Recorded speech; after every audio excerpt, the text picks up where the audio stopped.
जब पांडव तथा कौरव राजकुमारों की शिक्षा पूर्ण हो गई तो उन्होंने द्रोणाचार्य को गुरु दक्षिणा देना चाहा। द्रोणाचार्य को द्रुपद के द्वारा किए गए अपने अपमान का स्मरण हो गया और उन्होंने राजकुमारों से कहा, राजकुमारों, यदि तुम गुरु दक्षिणा देना ही चाहते हो तो पांचाल नरेश द्रुपद को बंदी बनाकर मेरे समक्ष प्रस्तुत करो। यही तुम लोगों की गुरु दक्षिणा होगी। गुरुदेव के इस प्रकार कहने पर समस्त राजकुमार अपने अपने अस्त्र शस्त्र लेकर पांचाल देश की ओर चले। पांचाल पहुंचने पर अर्जुन ने गुरु द्रोणाचार्य से कहा, गुरुदेव, आप पहले कौरवों को राजा द्रुपद से युद्ध करने की आज्ञा दीजिए। यदि वे द्रुपद को बंदी बनाने में असफल रहे तो हम पांडव युद्ध करेंगे। गुरु की आज्ञा मिलने पर दुर्योधन के नेतृत्व में कौरवों ने पांचाल पर आक्रमण कर दिया। दोनों पक्षों के मध्य भयंकर युद्ध होने लगा, किंतु अंत में कौरव परास्त होकर भाग निकले। कौरवों को पलायन करते देख पांडवों ने आक्रमण आरंभ कर दिया।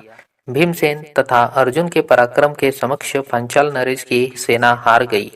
अर्जुन ने आगे बढ़कर द्रुपद को बंदी बना लिया और गुरु द्रोणाचार्य के समक्ष ले आए। द्रुपद को बंदी के रूप में देखकर द्रोणाचार्य ने कहा, हे द्रुपद, अब तुम्हारे राज्य का स्वामी मैं हो गया हूँ। मैं तो तुम्हें अपना मित्र समझकर तुम्हारे पास आया था, किंतु तुमने मुझे अपना मित्र स्वीकार नहीं किया था। अब बताओ, क्या तुम मेरी मित्रता स्वीकार करते हो?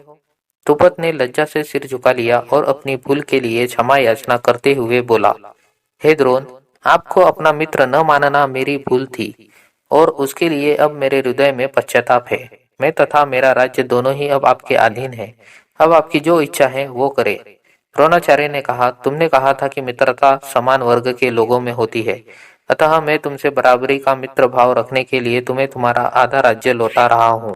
इतना कहकर द्रोणाचार्य ने गंगा नदी के दक्षिणी तट का राज्य द्रुपद को सौंप दिया और शेष को स्वयं रख लिया। कालांतर में पांडवों ने बहुत सी अन्य विद्याओं का अध्ययन किया। भीमसेन ने बलराम को गुरु मानकर खम्भ, गदा आदि की शिक्षा प्राप्त की। इस समय तक युधिष्ठिर के गुणों की प्रशंसा देश देशांतर में होने लगी। समय आने पर धृतराष्ट्र ने युधिष्ठिर को युवराज के पद पर आसीन कर दिया। तो दोस्तों, ये थी कहानी कैसे द्रोणाचार्य ने द्रुपद से अपना प्रतिशोध लिया। तो मिलते हैं ऐसे ही नेक्स्ट कहानी में, तब तक के लिए बाय बाय।